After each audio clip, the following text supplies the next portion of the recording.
Excellent. Well, thank you so much for joining us today. We'll go ahead and get started. I know we have a great panel.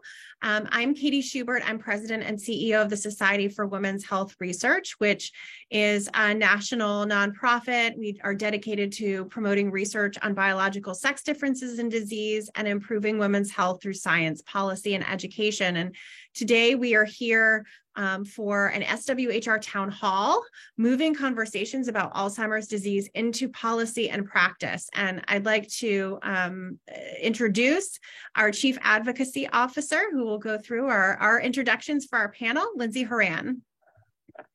Thank you so much, Katie, and good afternoon, everyone. Thank you for joining us today. As Katie mentioned, my name is Lindsay Horan, and I am the Chief Advocacy Officer at the Society for Women's Health Research.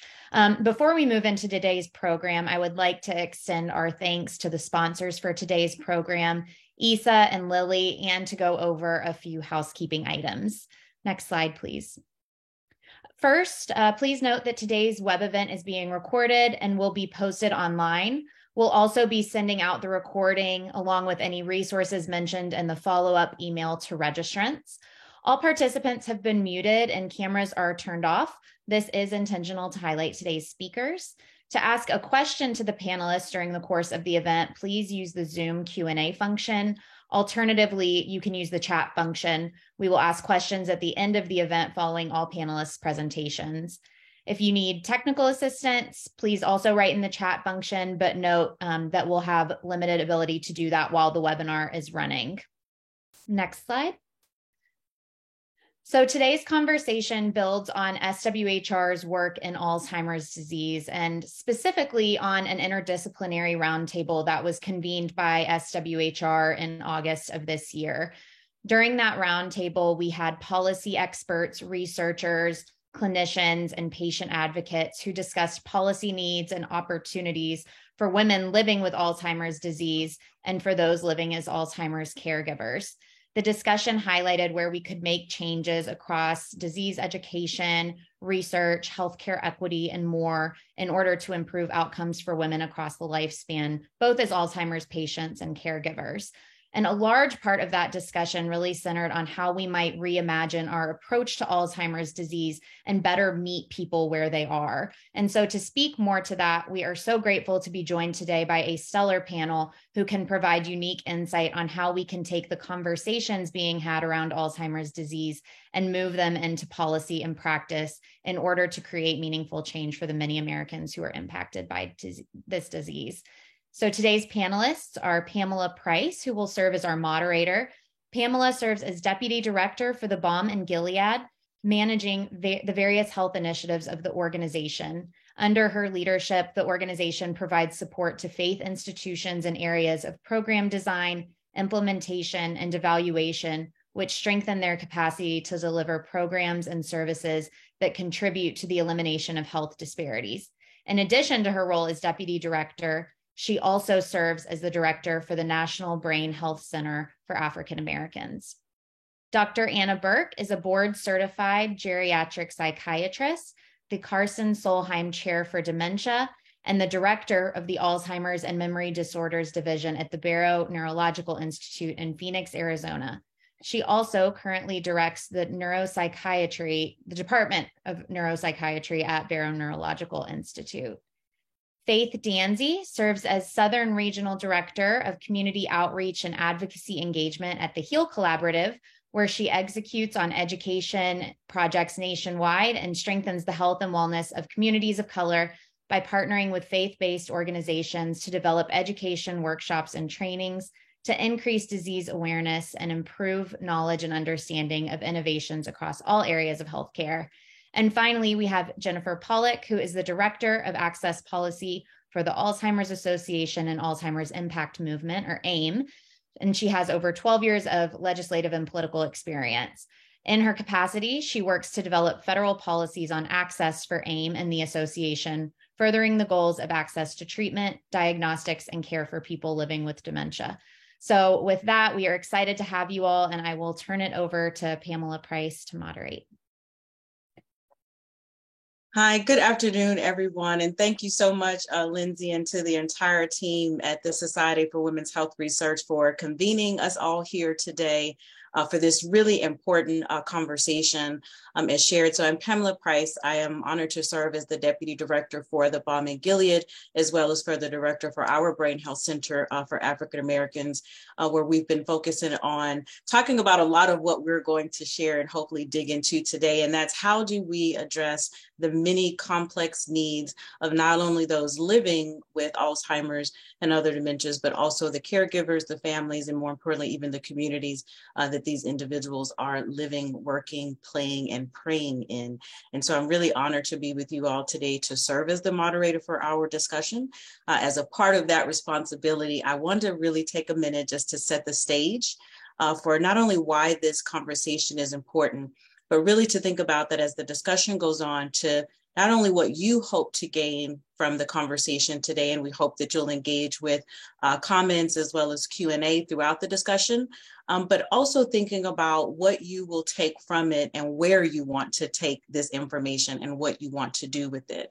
I believe that it's really important that we not only think about how we can benefit from the information and knowledge we gain, but how we then can take that and disseminate that to other individuals who may or may not be on the webinar today. They may be a part of your networks. They may not be a part of your network. But if you feel that what we're going to share would be beneficial to them, I want you to start thinking about and kind of priming those dissemination channels for how we can get this information into the hands of those who really, really, really need it the most. So if we think about our conversation, which is going to be focusing on Alzheimer's, we know that more than 6 million Americans are living with Alzheimer's disease. We know that there's even a greater number of individuals who are providing that unpaid care. A little bit over more than 11 million Americans are providing unpaid care.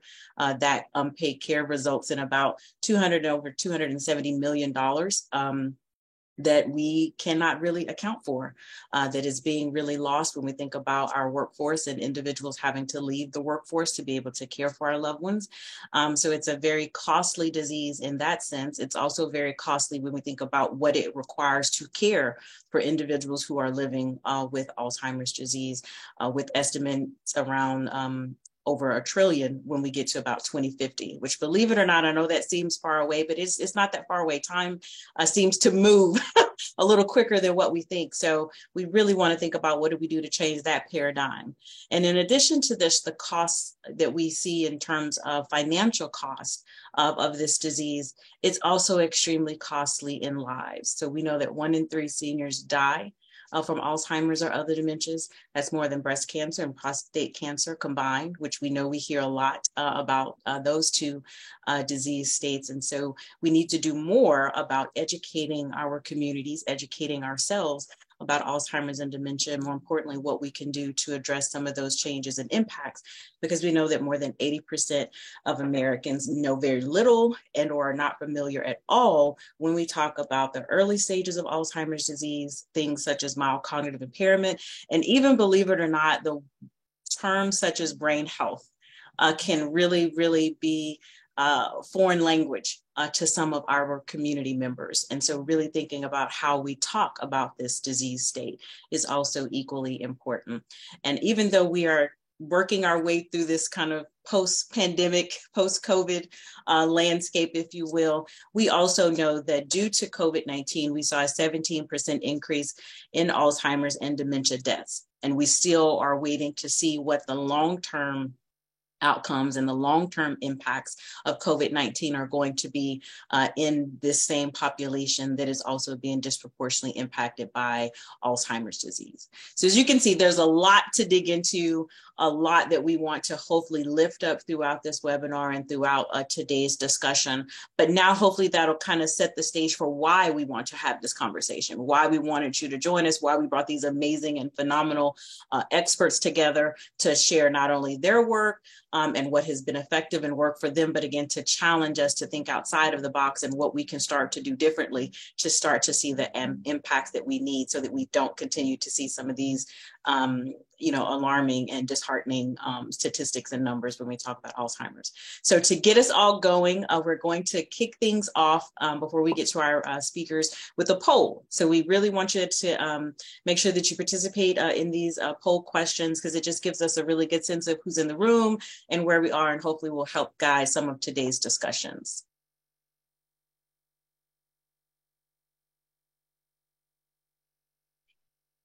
Great. So now it is really my pleasure and my honor to introduce you to Dr. Burke, who is going to kick us off again with continuing to do some level setting for today's conversation. So Dr. Burke, the floor is yours. Well, thank you so much. Thank you for joining us. I'm Dr. Anna Burke. I'm the director of the Alzheimer's and Memory Disorders Division at Barrow. And today I hope to give you some additional perspective. Can you see my slides? Just to confirm. Yes, we can. I'm sorry. So I hope to give you some additional perspective on the crisis that we face with Alzheimer's disease, and lay the groundwork for some of the challenges that our healthcare system, our doctors, as well as our families and our communities face in light of this crisis. So as many of you probably already know, Alzheimer's disease is one of the greatest challenges facing our society currently. Alzheimer's is the most common form of dementia, and it's estimated that about 5.8 million Americans are affected by this disease. We expect that those numbers will rise significantly over the next several decades because our population is aging. And by the year 2050, it's estimated that up to 14 million Americans will actually be struggling with Alzheimer's disease. Currently, we're diagnosing this disorder in someone every 66 seconds. So every minute, somebody receives this devastating diagnosis. And Alzheimer's has become the 4th leading cause of death in the United States. We know that the costs associated with this disease will rise dramatically. Again, it is estimated that by 2050, we're going to be spending approximately $1.2 trillion on just the care for individuals suffering with this disease. And that does not even cover the costs, the indirect costs to society as a whole. We know that caregivers, care partners of these individuals, oftentimes will become ill with other stress-related illnesses, including depression, heart disease, and the impact on their quality of life will be quite significant. Now, in the United States, and around the world, women are disproportionately affected by this disease. In the US, approximately 11 million women are either living with Alzheimer's disease or caring for somebody who suffers from the disease. Almost 2/3 of patients living with Alzheimer's are women. And in fact, even though we talk about other disorders that affect women, such as breast cancer, the fact is that women in their 60s are more likely, twice as likely, in fact, to develop Alzheimer's disease over the rest of their lives than they are to develop breast cancer. We also know that more than 60% of Alzheimer's and dementia caregivers are women.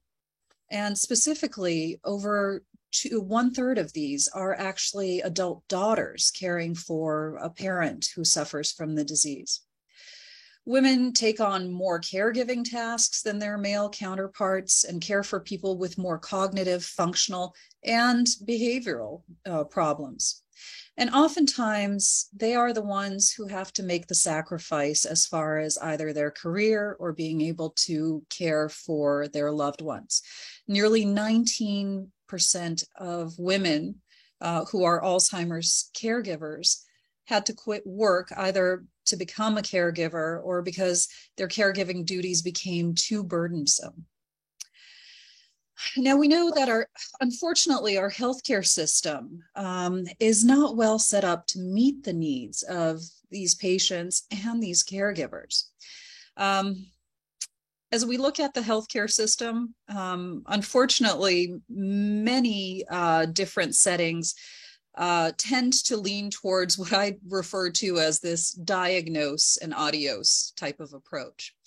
So imagine when you come into a neurologist's office or even a geriatric psychiatrist's office, even if you're fortunate enough to find somebody who is skilled and really knows what they're doing, you're oftentimes faced with this diagnose and adios approach where the doctor will run every test in the book. They will determine a diagnosis, then they'll give you a prescription, and then they'll say, see you. I'll see you in 6 months. I'll see you in a year.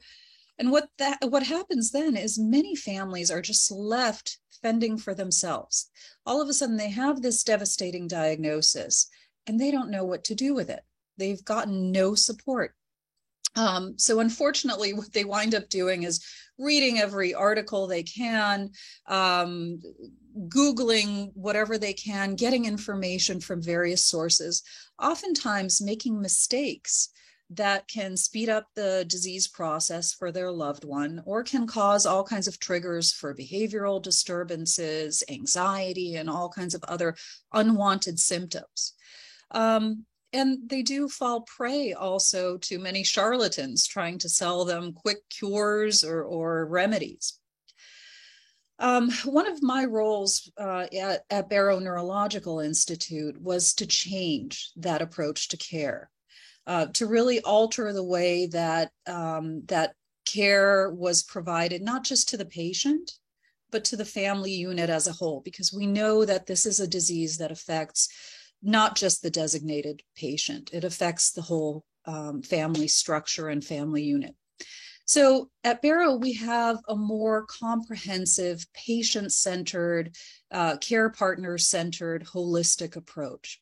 When a patient comes in, not only do they meet with one of our fabulous specialists, some of the top in the world, who run the tests that are necessary to make a proper diagnosis, who then look at treatments that are available, both what's on the market as well as research therapies that their loved ones may be candidates for. But we've also created this wraparound care system by creating a team of cognitive health advisors, so social workers, nurse specialists, and other allied specialties that once a diagnosis is made, swoop in and hold the hand of that patient and that family through that journey, helping them to understand what they could be doing from a non-medication standpoint in terms of diet and exercise and lifestyle, helping them navigate what's out there in the community. Because the fact is, there's a lot out there, but if you don't know what you're searching for, you might have a hard time finding it. As we've been creating these programs, we really looked at some of the barriers and the challenges that still face our society. And I wanted to review a few of these as we begin these panel discussions. So first of all, we do have challenges from a population level. And what I mean by that is just our community, our society, our potential patients and their families. There's a lot of stigma associated with this disease. Nobody wants to be diagnosed with a dementia or with Alzheimer's disease. A lot of the resources also that we have available are not culturally diverse resources. You know, when you come in and you're African American or you're Hispanic, you may look at what's available to you and say, this really does not fit my culture, my family structure, what my needs are. So that may limit access to care. There's also a paucity of access to education.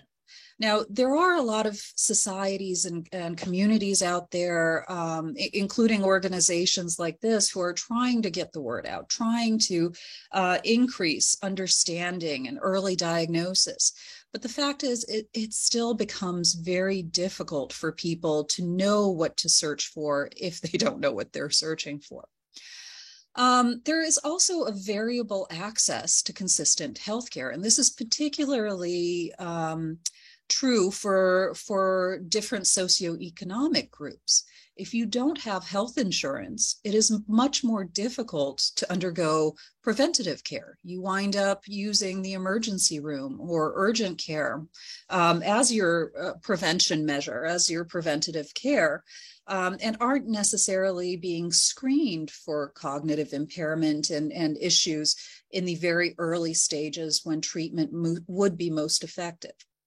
And then for many people, as they think about Alzheimer's, and again, that stigma that comes with having a cognitive impairment, they really do fear that they will lose their liberties if they are diagnosed with these disorders. They worry that their driving privileges will be taken away, or that they'll no longer be able to make medical or financial decisions for themselves. Now, the other challenges that we face are from a healthcare system perspective. Unfortunately, there is a dearth of resources for care for patients who are struggling with cognitive impairment. Cognitive specialists are in high demand, but there is a huge shortage of us. If you put doctors like myself, these subspecialists in dementia care, together in the entire country, we are only able to cover about 10% of the entire dementia population. That means 90% of care is actually happening in the primary care setting. There's also a lack of caregiving services, people who can assist with caring for patients in the home setting, in the assisted living or group home setting, are also a limited resource.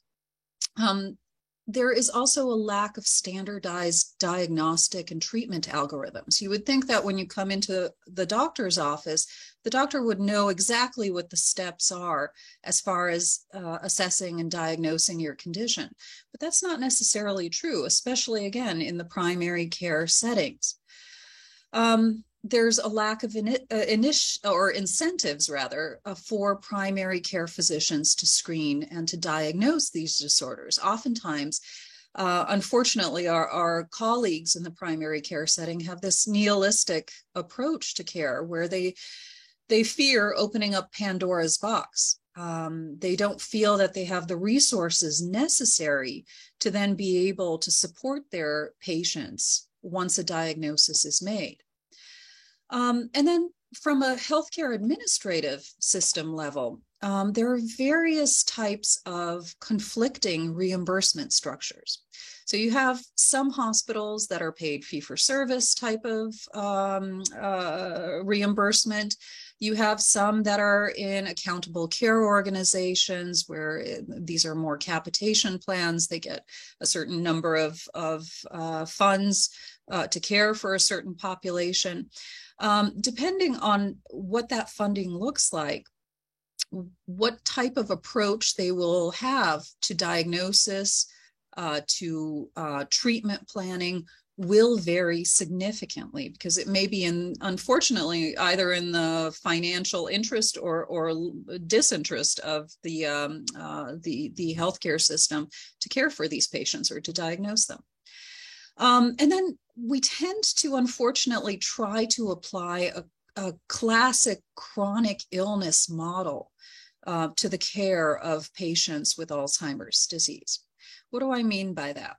Well, we try to treat Alzheimer's like diabetes, where we diagnose, we educate, and then we kind of leave people alone. And we know that, unfortunately, in these disorders, because of the complexity of dementia and cognitive impairment, because of the fact that it affects such a large family structure, there is far more wraparound care that is necessary, far more monitoring that is necessary. And unfortunately, the system is not set up for this. There is a lack of case management supports and lack of infrastructure to create a proper care model. And then lastly, from a public policy standpoint, there are significant challenges.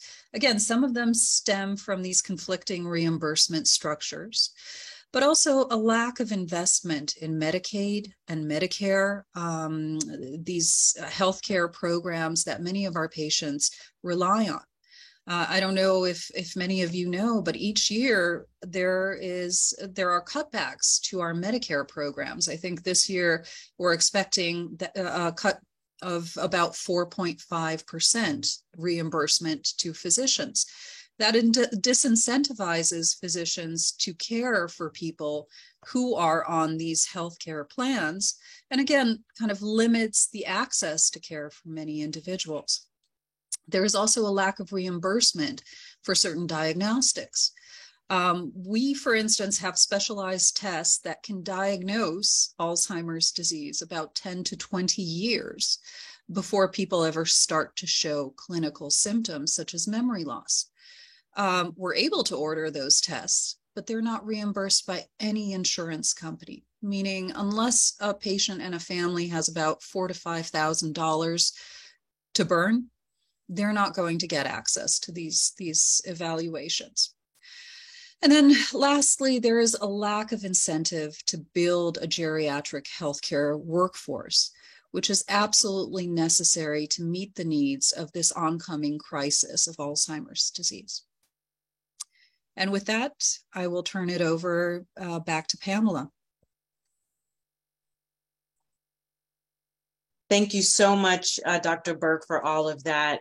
Really, again, I think just perfectly illustrating that this is not where we can apply a one-size-fits-all type of model or approach, that the impacts that we want to have are really going to require us to really perhaps think outside of the box, take a look at what we have been doing, what's currently perhaps been in place, and really start to shift to see what do we need to do to address the barriers and challenges that you so eloquently laid out for us. So thank you so much for that. Next, I actually want to now bring up to you Dr. Pollock, for her to share more with you about her work, which is involving not only some partners and other organizations, but also looking at some of our federal initiatives as well. So Dr. Pollock, the floor is yours. Thank you very much, Pamela, and thank you so much, everyone, for having me here today. I wanted to talk a little bit about what we have going on in the federal policy arena. There is quite a bit happening, and really over the last decade or so, we've seen some phenomenal advances. So on my first slide, you can see, I think, what is possibly my favorite chart and slide that we have about changing the trajectory of Alzheimer's disease. So back in 2011, federal research funding for Alzheimer's and dementia hovered around $450 million total. Million with an M. And this was because there was no cohesive national plan in the United States to address Alzheimer's disease and dementia. And so the Alzheimer's Association and AIM really recognized this and began building a framework for a national plan. We worked with bipartisan leaders in Congress and developed what was called the National Alzheimer's Project Act, or NAPA, which required the creation of a national plan to change the trajectory of this devastating and fatal disease. NAPA became law in 2011. And in 2012, there was a goal set to prevent and effectively treat Alzheimer's by 2025. This came out of the first national plan to address Alzheimer's disease, which was also released in 2012. And this national plan has fundamentally changed the way that the nation addresses Alzheimer's and dementia. Now, once the national plan was in place, it provided great recommendations for research, but we realized that NIH wasn't talking directly to Congress about their funding needs.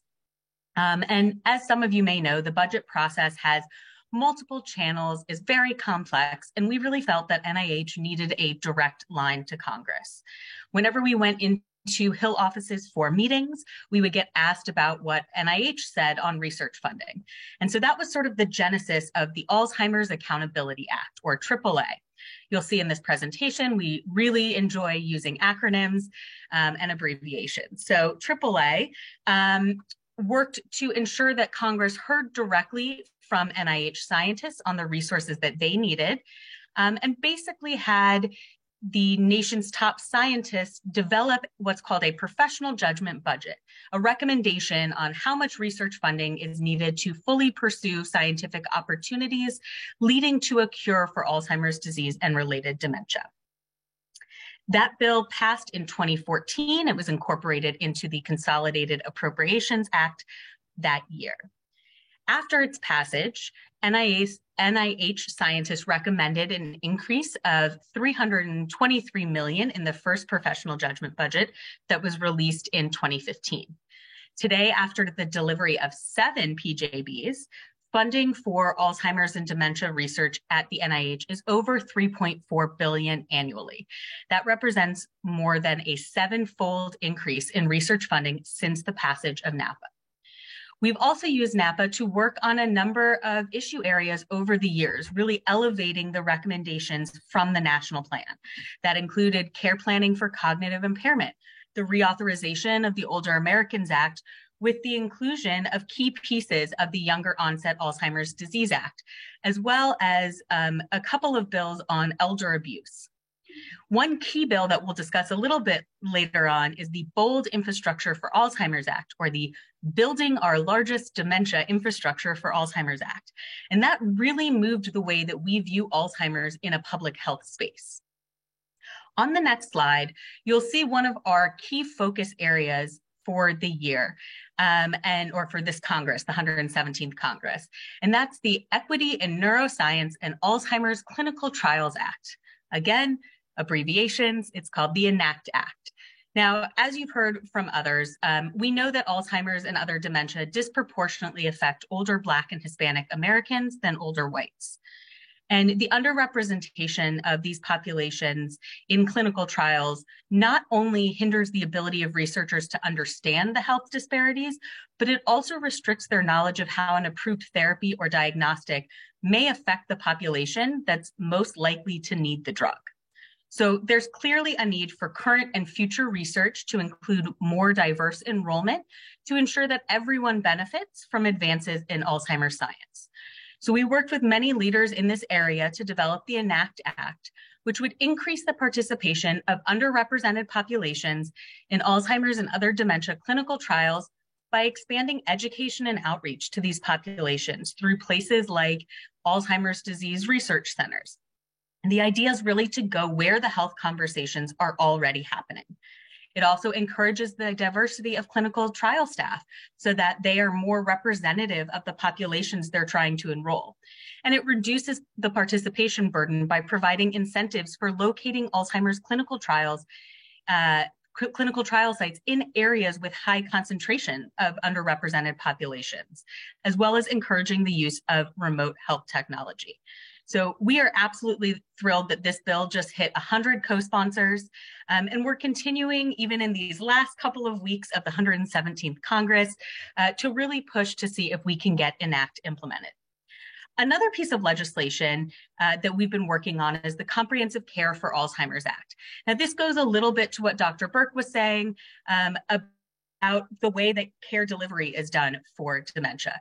So this bill is really looking to streamline the maze that is dementia care. Current dementia care in the fee-for-service world results in fragmented care for persons with dementia and their caregivers, and an incomplete patchwork of reimbursements for clinicians. So really, as we heard from Dr. Burke, no one's needs are being met. We convened a work group of dementia care practitioners to figure out how we could build off of some models that are currently in existence at places like UCLA, UCSF, and Indiana University. And we utilized that feedback to create one that could be scaled up and be something that would work for large physician practices, small practices, rural practices, health systems, and more. And the work group really figured out these key elements and services that were needed for this dementia care management model to provide quality care for people living with dementia, as well as reimbursement for providers. So this legislation is simply asking the Centers for Medicare and Medicaid Innovation to test a different payment structure for dementia care management. On the next slide, you'll see 2 new bills that we have this Congress, the National Alzheimer or the NAPA Reauthorization Act. So that's just reauthorizing that original NAPA that I talked about. It is set to expire in 2025, and we really wanted to go ahead and get this reauthorized so the continuity of work could continue. Really looking to continue those national plans with the addition of a few new federal representatives, as well as adding language to help address health disparities among underrepresented populations. In partnership, we have my favorite acronym, which is AAIA, or the Alzheimer's Accountability and Investment Act, which is continuing to prioritize Alzheimer's and dementia research funding at NIH by continuing the PJB process, the professional judgment budget process. Lastly, one of the things that we always talk about with Congress is appropriations. And so on our next slide, you'll see what our asks were for both NIH research funding this year, as well as funding for the BOLD Infrastructure for Alzheimer's Act. Now, BOLD established Alzheimer's Centers of Excellence in communities around the country to expand and promote evidence base for effective Alzheimer's interventions, and has also provided funding to state and local public health departments to implement some of those recommendations. So in previous years, the funding has allowed CDC to award 3 public health centers of excellence and 23 public health departments across the country, and we are seeing that continue to increase. On my next slide, you can see just where you can get more information.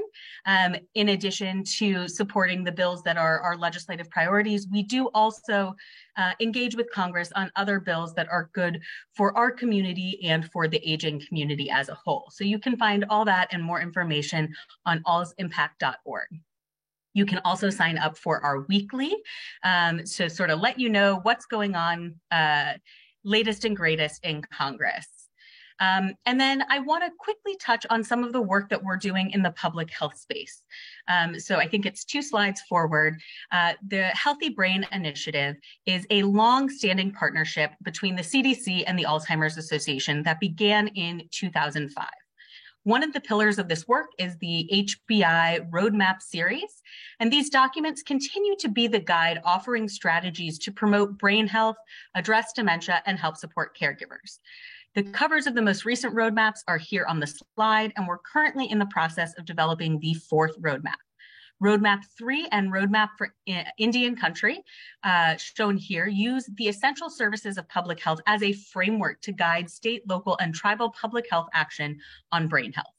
Tremendous progress has been made since these versions were released, and we are excited to showcase that progress and move the documents further to emphasize equity and progress in risk reduction and timely detection in the next version that's coming out this summer of 2023. On my last slide, or second to last slide, I promise, the formation of the Healthy Brain Initiative and the development of the first roadmap were the initial steps. Now, this slide shows an abbreviated timeline of some of the other milestones that we've had, along with updates in the roadmap series. NAPA was signed into law in 2011 with the national plan. And as I mentioned, it was this huge catalyst for action. So in 2018, the BOLD Infrastructure for Alzheimer's Act was signed into law. And since the passage of BOLD, we've seen an increase in dementia objectives for Healthy People 2030.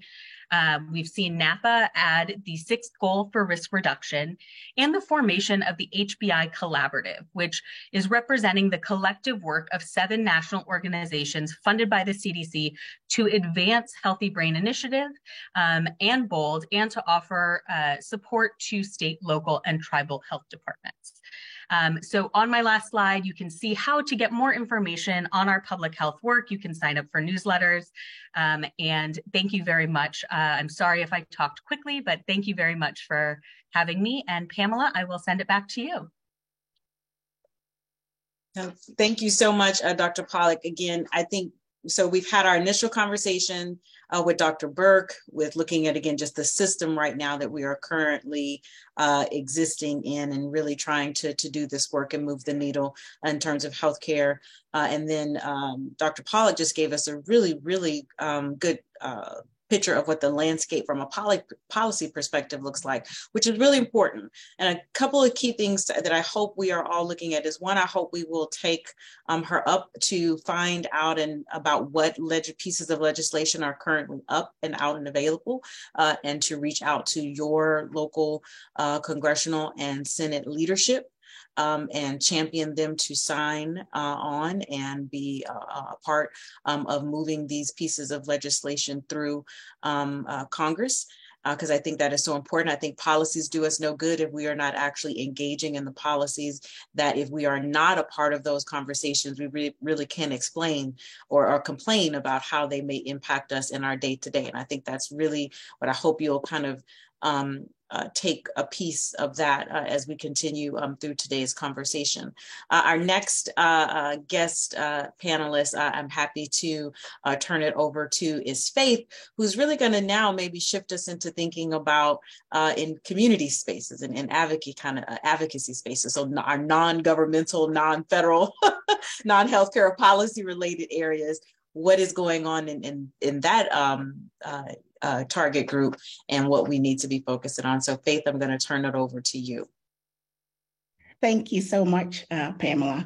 I've enjoyed so far hearing from the guests from their perspectives. And first, I'm the South Regional Director of Community Outreach and Engagement for HEAL Collaborative.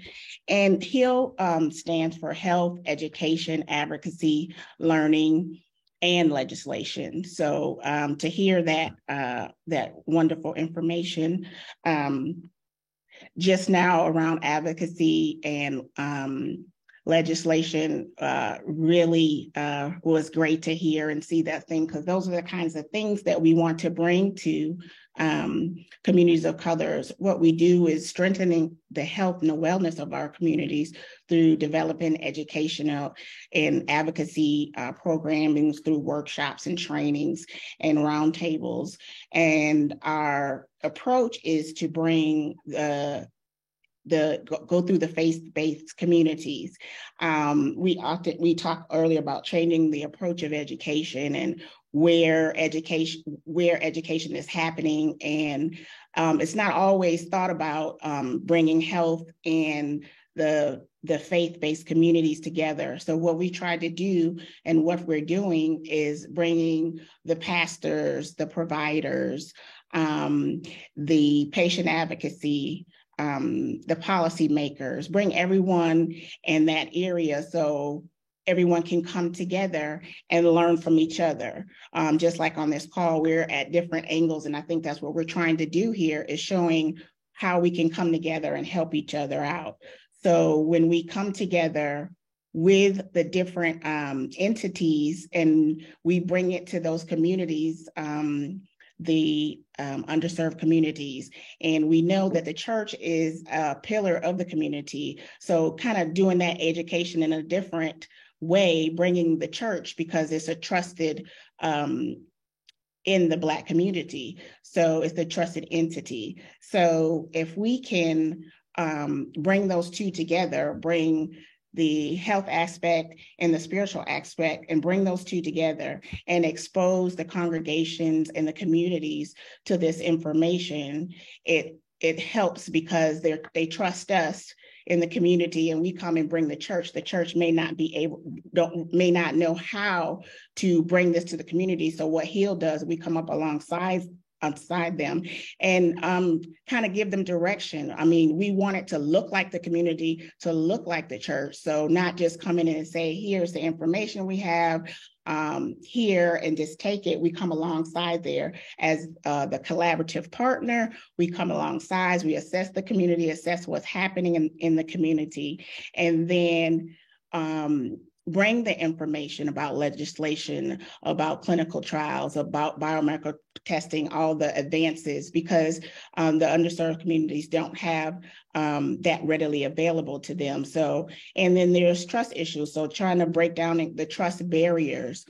So being able to bring this conversation and start it at that level and continuing to bring them, and then go along with the churches and help them have health ministries, and not just one and done. We've done a workshop or a series and now we're done. We have to build with relationships. So you can't build transactionally and just come and say, okay, we've done this. We have to come and we have to stay them and support as much as we have the capacity to do. And I think the more that we all come together and realize this and bring what each have to the community, we'll be able to propel forward and give the proper information to these communities, because they don't have, as we talked earlier, they don't have the access, they don't have the knowledge.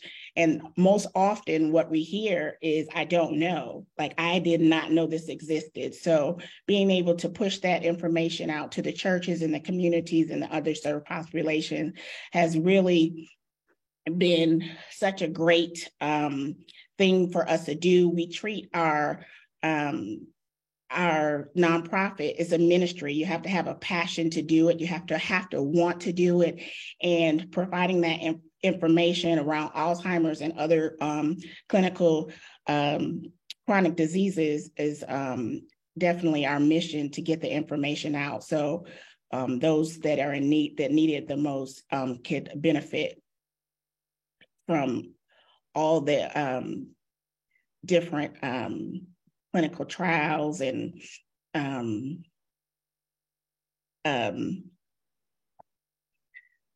clinical trials and the different therapies that are out there, and resources and patient advocacy groups.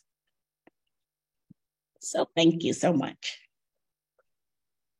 No, thank you. You said a mouthful, and a couple of key takeaways and things that stuck out to me was really the shift of thinking, moving from being transactional to being relational. I do think that is very, very important. Not only in this space as we're talking about Alzheimer's and dementia, but if we're going to really look at this from an equity lens, we have to start to shift from thinking about our programs and our services, our delivery systems and mechanisms, so that they are definitely more embedded, more ingrained, more connected into these communities who have a very large number of issues and challenges that are tugging at their bandwidth. And Alzheimer's and dementia, while it obviously is disproportionately impacting communities of color, those same communities are overburdened by a long list that we can go on and on, that exists not only in a healthcare or a public health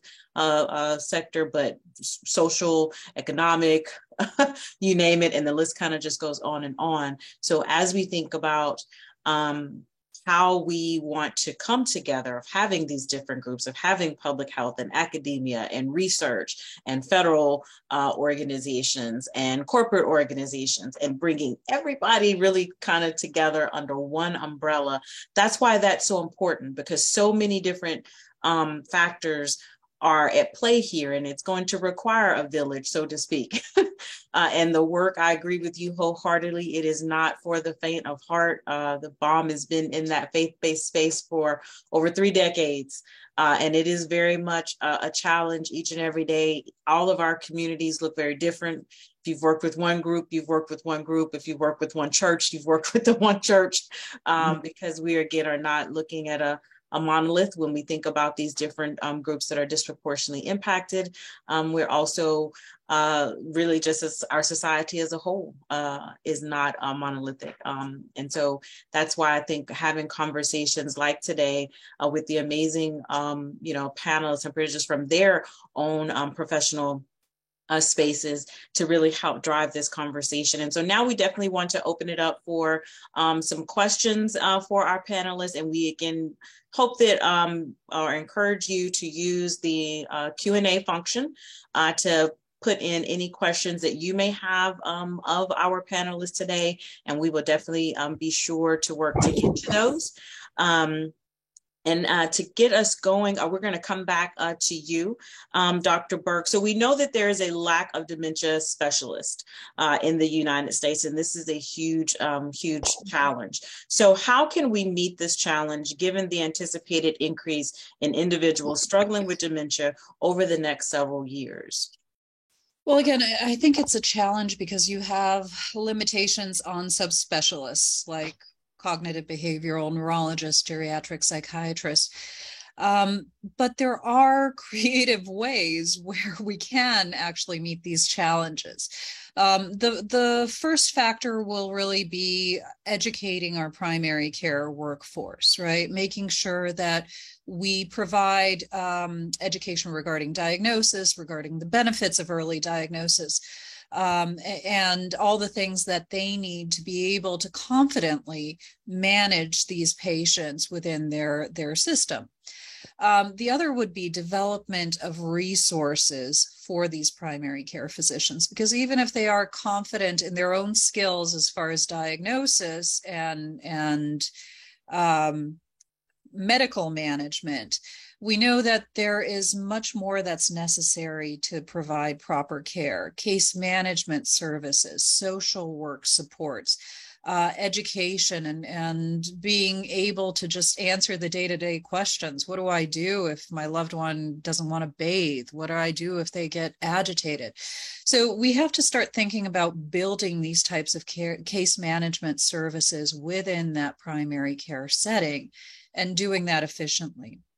And then lastly, I think as we think about being creative, we have to look at all of the tools that are becoming available to us. For instance, love it or hate it, AI, this artificial intelligence, may prove to be a very useful factor in improving the confidence of primary care physicians.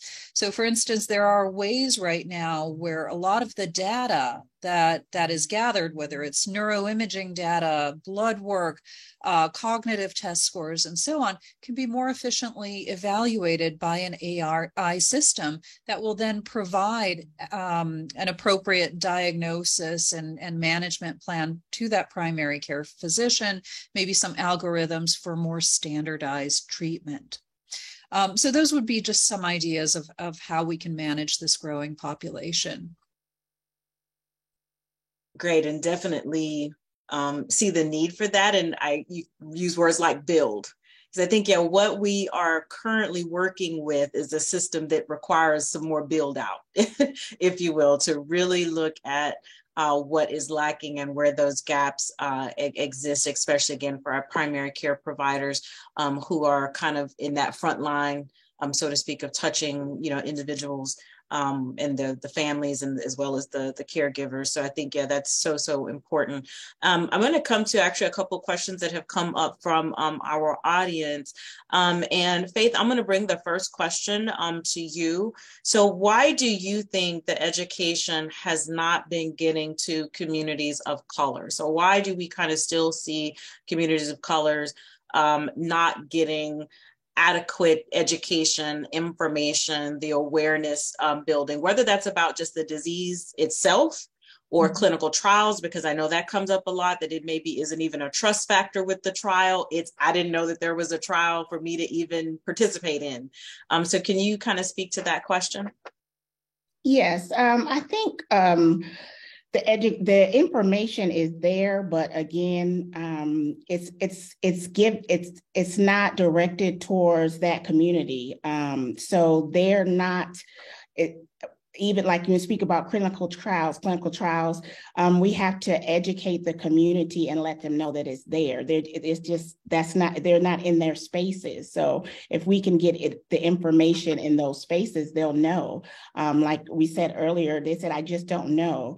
So now around health equity, and there's a lot of folks that are trying to reach those communities. So that is, a great, like you say, that's a building block to get the information there first, get the education, get the information.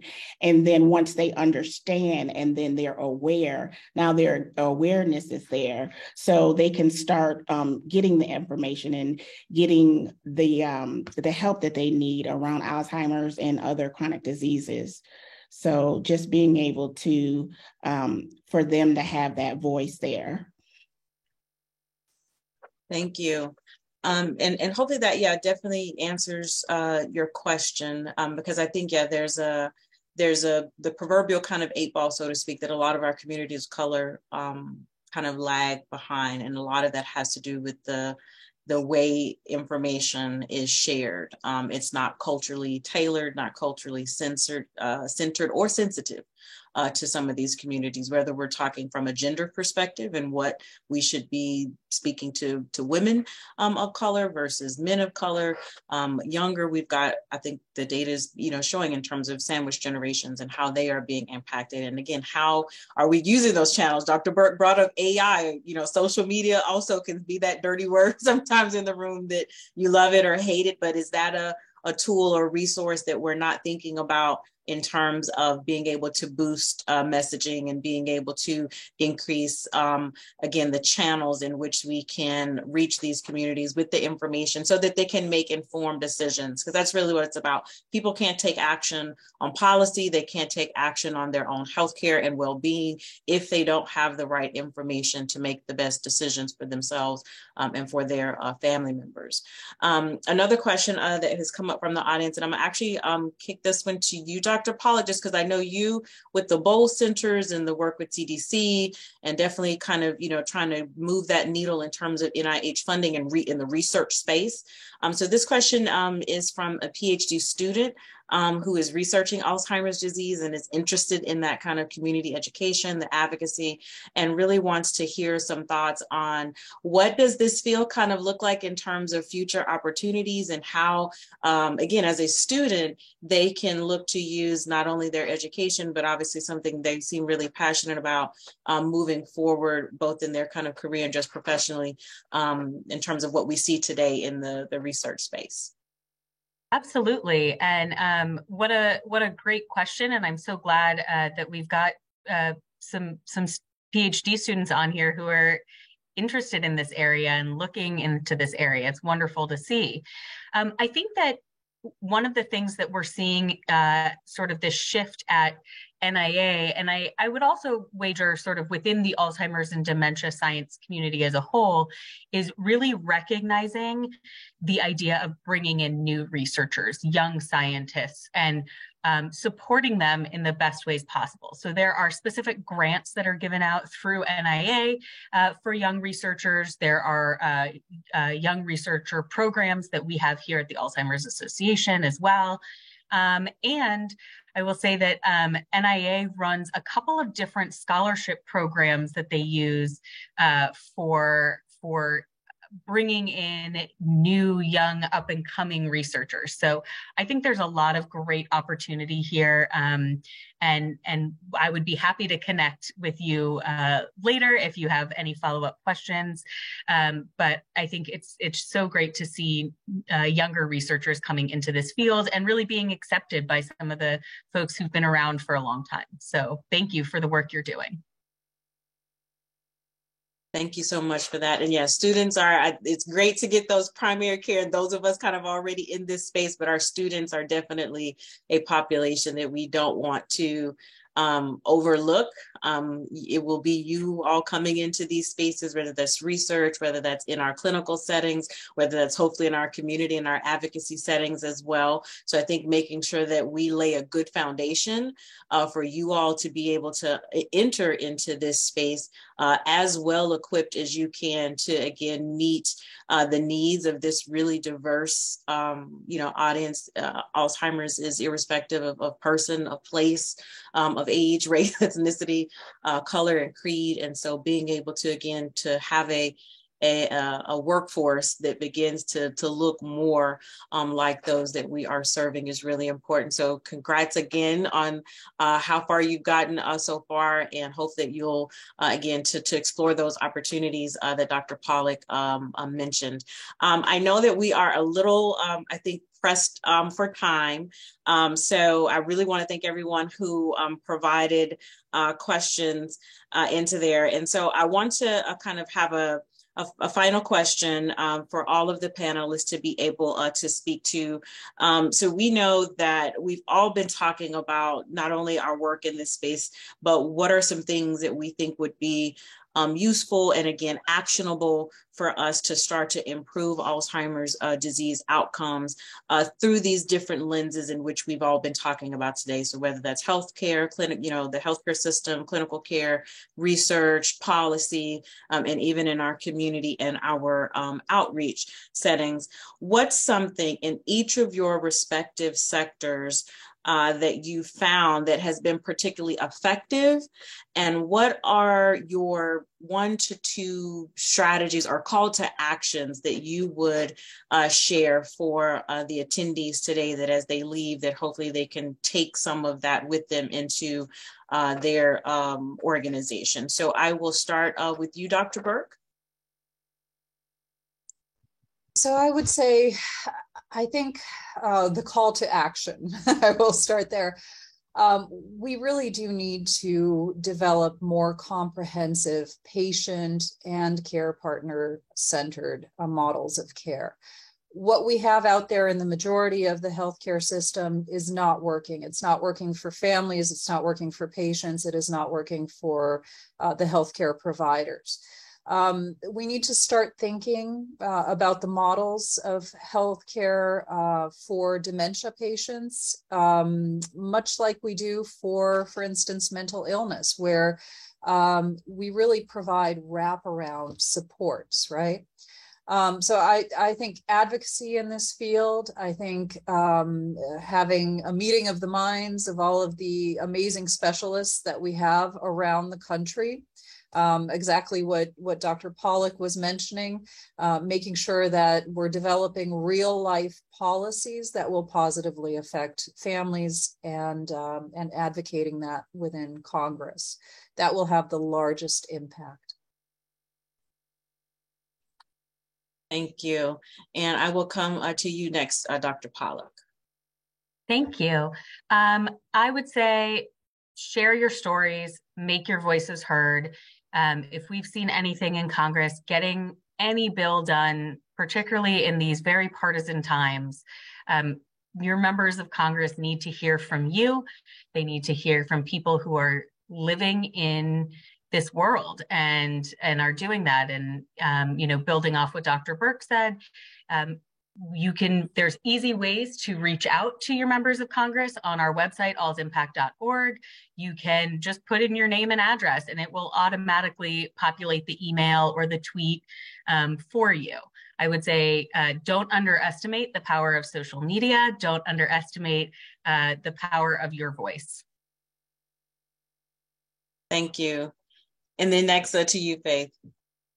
I would echo that, just to share your information and share your stories, because if you don't share, people won't hear you. So you want to get your voice heard.